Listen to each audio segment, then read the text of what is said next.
Maintenant, reparler du braquage spectaculaire du casino d'Aix-en-Provence la nuit dernière avec Sébastien Brun du syndicat de police indépendant. Merci beaucoup d'être avec nous.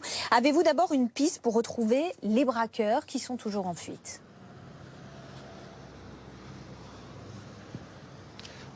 Écoutez, bonjour. Sur l'enquête qui est en cours, on ne pourra difficilement réagir. Alors, on a quand même quelques indices. Il serait parti en direction de Marseille. Que sait-on en fait? Oui, effectivement. Donc, ce qu'on peut dire actuellement, c'est les faits qui sont déjà cités. Donc, 3 individus qui sont rentrés dans le casino et qui ont pris la fuite avec un 4e individu en direction de Marseille. Les malfaiteurs ont pris de très gros risques. Il y avait 700 clients à l'intérieur. Ils étaient armés de Kalachnikov. Le butin est minime, 6 000 € plus des jetons. Comment vous expliquez cette prise de risque ? Non, simplement, ce sont des établissements qui peut-être mériteraient d'être mieux protégés, d'avoir un système de sécurité plus efficace.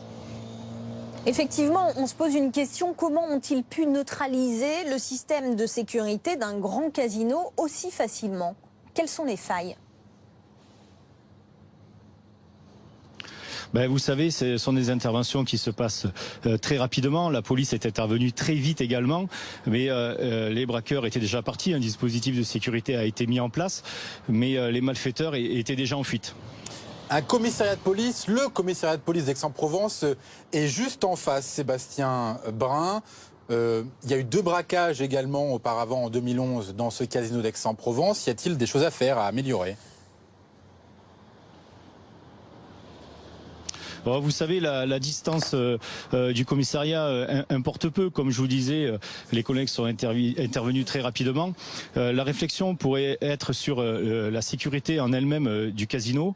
Sur ce genre d'établissement, je pense qu'on pourrait lancer des réflexions sur une manière plus sécurisante de filtrer les entrées, comme par exemple avec des portiques de sécurité qui permettraient aux agents de sécurité de pouvoir réagir rapidement et de stopper l'entrée ou de ralentir l'entrée des malfaiteurs et de laisser le temps à la police d'intervenir.